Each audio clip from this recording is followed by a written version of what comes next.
So in the last couple of videos, we've talked about some of the more exotic and successful engines from the original American muscle car period, 1960s, 1970s. So in the first installment, we talked about the big block Chevy and the 426 Hemi. And then the second time around, we did the Fords. We talked about the Cammer and the Boss 429. We touched on the tunnel port, because even though it doesn't really belong, it does kind of fit in there. And you guys seem to be enjoying this conversation. So let's keep going with it. And this time around, I want to talk about some of the things that actually never made it to the light of day, but came that close. So in the first of these videos, we talked about the Chrysler's Doomsday Hemi. And that was a dual overhead cam, 4-valve per cylinder, pent roof combustion chamber, a deal that was supposed to outdo the Ford Cammer. And it was actually the announcement of that engine, or the knowledge that that engine was under development, that caused NASCAR to say, nope, no more overhead cams. And that's what NASCAR considered to be exotic, overhead cams. And if you had push rods, you could make it happen with push rods, it was okay, but no overhead cams. So we talked about that one. And that was an unborn engine. Now, this is something that I have always found fascinating. I was actually the first person to write about the dual overhead. No, I shouldn't say that. There was a cartoon that appeared in a 1971 issue of Carcraft magazine, a cartoon, that talked about the dual overhead cam Hemi. But I was the first person to actually write about it in a magazine. Same with the ball stud Hemi. I wrote the first story on the ball stud Hemi 39 years ago for High Performance Mopar magazine. It's amazing how time flies, right?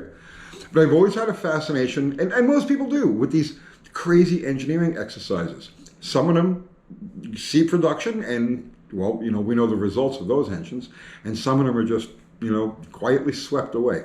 Well, okay.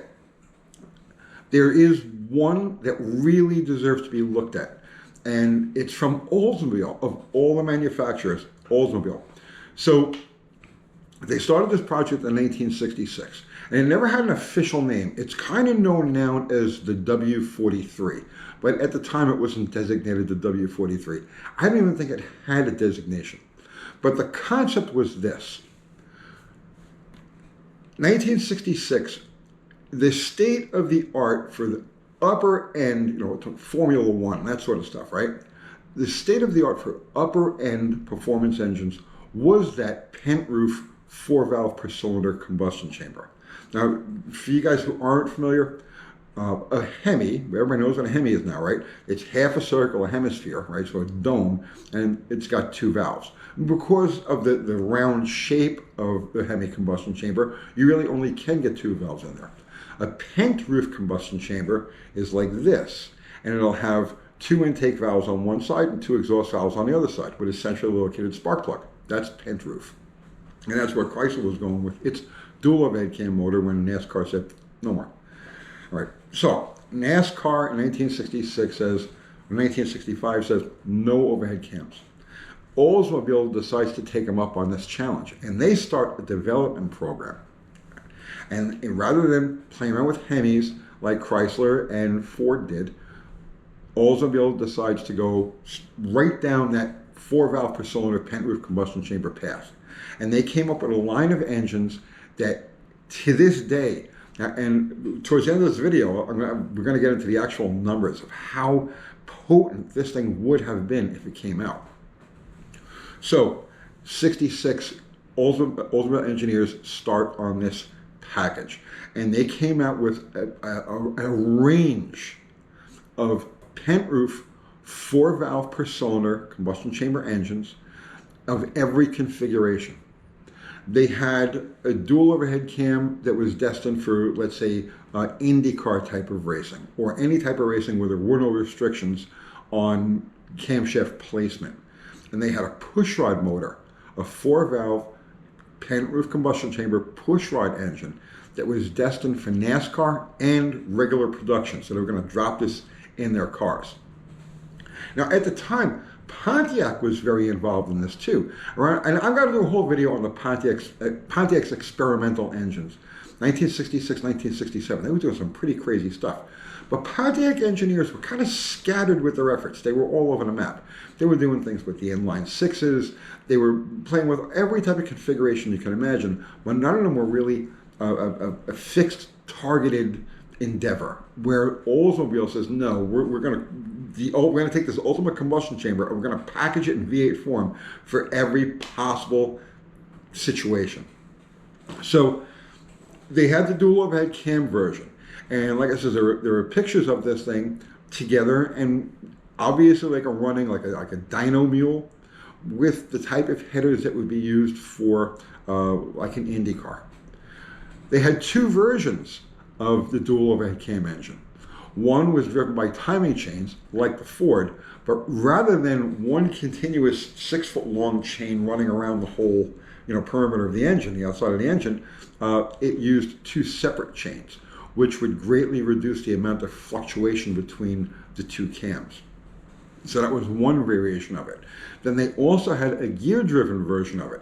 The gear-driven version of it looks amazingly like Sneaky Pete Robinson's gear drive for the camera that he came for the Ford camera that he came up with for his Top Fuel dragster. So they had two versions of these engines, and there were pictures of both of them complete, running. The engineers were playing around with these things. So they existed. And then they had the pushrod version. The pushrod version is an absolute jewel, and as luck would have it, one of them actually exists today. It was partially recreated, so that's a little caveat there. But it exists today, and it's installed in a car, and it's been dyno tested. So this is what Oldsmobile engineers did. They took the basic 455 block. They added a 4-bolt main structure to the bottom end of it. However they beefed the bulkheads or did whatever, normal 455 engines don't come with 4-bolt mains. You can't really put 4-bolt mains in there, but they reconfigured this block for 4-bolt mains. And they did a couple of other things with the block also. I don't recall exactly. They added core plugs here and there. I don't remember the details, but the block was very, very similar to a production 455 block with those changes. And then they made another change, a very significant one, and it's one that neither Chrysler nor Ford bothered to do when they converted their engines to hemispherical combustion chambers. What they do is they raised the camshaft an inch. And now this is important because, as I showed on that video featuring the 426 Hemi, actually talking about the Ford motors, that Chrysler was able to get away with the mousetrap valve train setup that they had because they were able to sneak the exhaust push rods through the top of the deck. Ford didn't have that option because of the relationship between the camshaft height and the profile of the valley. What Oldsmobile engineers did was they raised the cam a full inch.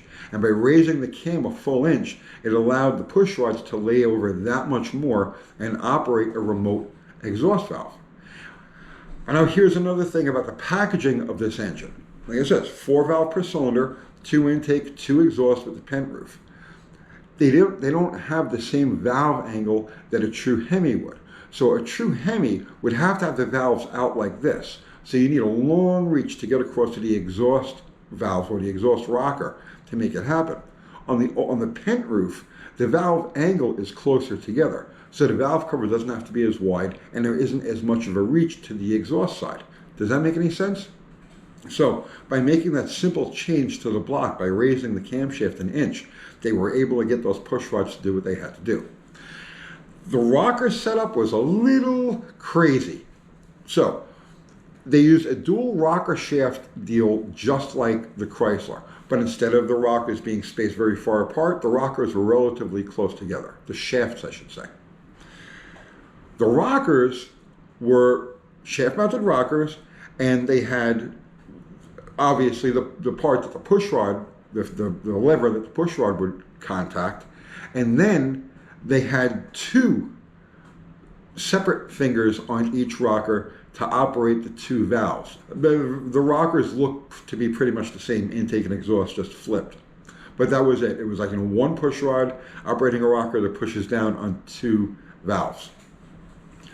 Now, from what I can gather, in testing, or initially, they were having some problem with that setup because they used very big, very heavy intake valves on this. They were 1.75-inch intake valves, which doesn't seem like a big deal, except you have 2 of them. and they have to be operated through that rocker arm. So because of that, because of all that drag there, they were having issues keeping the cam alive. Now this was all initial, right? They never really got into later parts of the experiment or later parts of the development of the engine, but they did report on short camshaft and lifter life. Now, no wonder. And I'm sure there were solutions to be had there, lighter weight valves or a slightly different ratio on the rockers or roller cam. They could have gone to a roller cam. But initially they were running these engines with the flat tappets, and that was a durability problem. They were only getting about 450 horsepower out of their 455, the 4-valve engine. And there's the pushrod engine. I don't have any of the numbers for the overhead cam. None of those have any documentation to them. But the pushrod motor kind of does. And you really have to dig for this information. It's out there. So that was one of the stumbling blocks they had. It was a little too much for the flat tappet, the standard flat tappet setup. No word on whether in later incarnations they went to a roller or made any other changes. But the program, like I said, a very expansive program. Oldsmobile was looking to take over the world. They wanted a version of this engine for every type of competition you could think of. And it was all going to feature that combustion chamber. So what happened was the engine was slated for production in 1970. And when you look at the pictures of the engine from the day, you could see this thing's ready for production. These were assembly line ready engines. Kind of like the ball stud Hemi, the same thing. The versions of that engine that they had running around on the proving grounds at the time, they all looked like regular production engines. There was nothing exotic or crazy about them other than that they were exotic and crazy engines. Same thing said for the Oldsmobile. So it was originally supposed to be released for 1970, but I think it was the valve train issues that delayed it a little bit. And sometime during 1970, so rather than put it off to 1971, sometime in 1970, the brass said, or the bean counters, whoever, was like, no, we're done with this high performance stuff. Start thinking about economy, start thinking about emissions, start to think about all of that. All you geniuses at the engine lab, you guys go design ashtrays or something. And that was it. The program was done. General Motors had all of these engines, all of the tooling, all the materials, everything scrapped.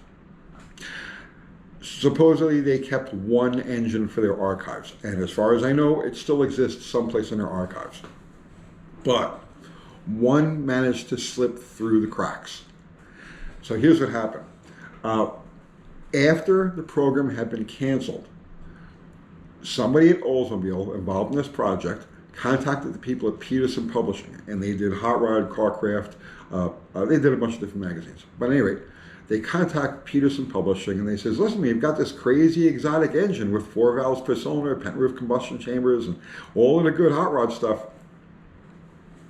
You want to do a feature on it? And of course, the guys at Peterson were, sure. You want us to bring us to your studio? And the guys at Peterson were like, sure, bring it to the studio. So they packed up what they had of one of these engines, one of the only survivors, and sent it to California to be photographed and documented by Peterson. I don't recall if it was in either Hot Rod or Carcraft magazine. Doesn't make any difference.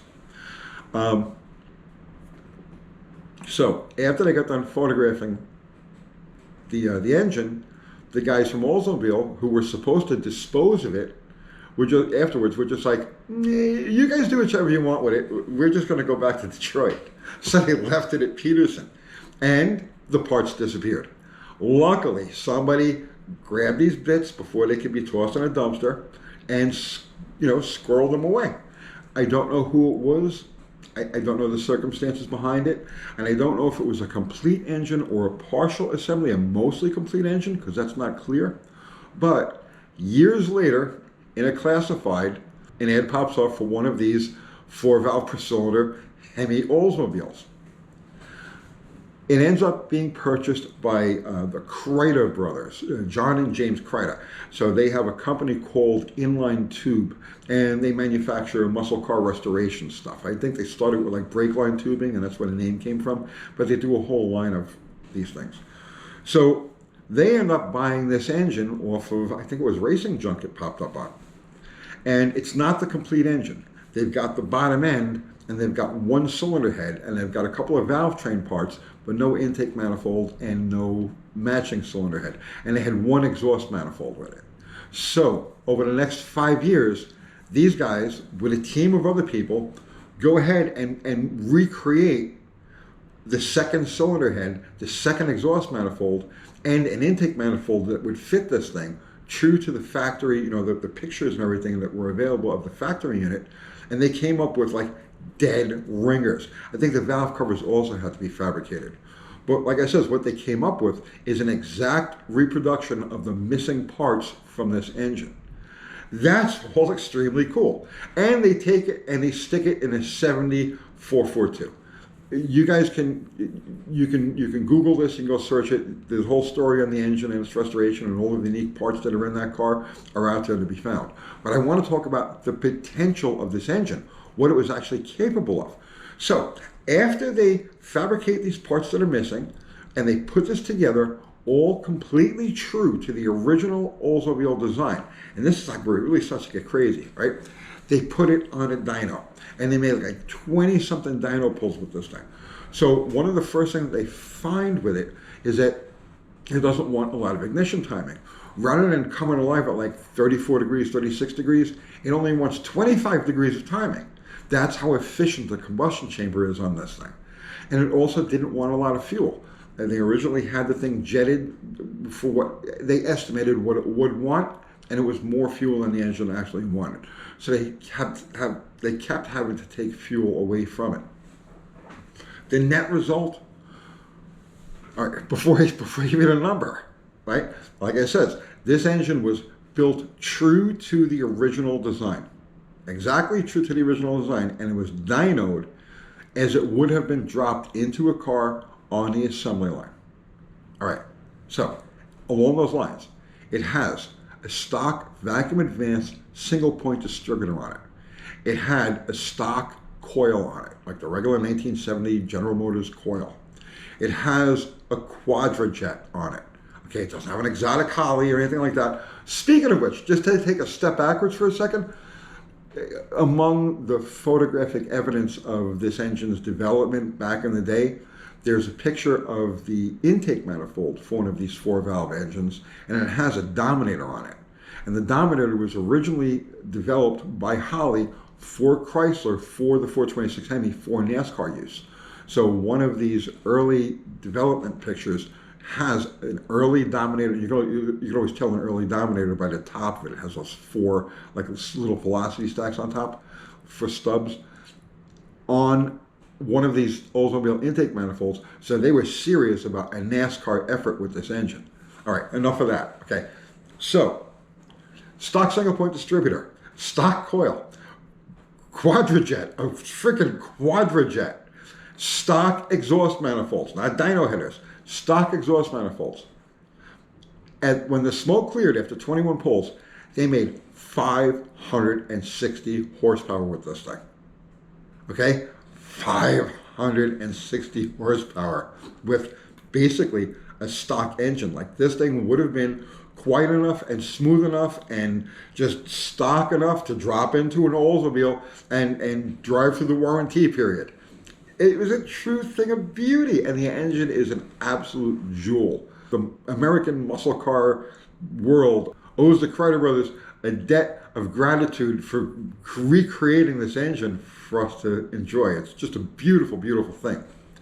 So that was one of the exotics, the Oldsmobile 4-valve per cylinder Hemi, only it's not a Hemi, it's a pent roof combustion chamber engine. And if that thing had gone into production and it had followed the normal series of evolutionary steps through the years, like other engines, like the 426 Hemi did, like the 385 Fords did, if it had followed the same evolutionary steps down the road, I could not imagine how that engine could have changed the landscape of the hot rod world as we know it today. There is a side note to that. Parts of this engine did show up in the Quad 4. I don't remember what year they released it, but it was a revolutionary engine at the time, the Oldsmobile Quad 4. It was a quirky engine, had some craziness going on with the timing chain and the water pump. A lot of people hated them, but they made really good power, and it was an exotic engine for the day, and it included that whole 4-valve per cylinder pent roof combustion chamber deal that Oldsmobile engineers had worked on for the W-43. I guess I said, for lack of a better term, the W-43 project. So there you go. I don't want to get too much further on this. I've run out of stuff on this. But if you enjoy this type of thing, we'll look at the Pontiacs next. Because hey, those guys took the shotgun approach to crazy engine development, probably more so than anybody else. All right, that's it, guys. I hope you enjoyed that. I'll see you tomorrow.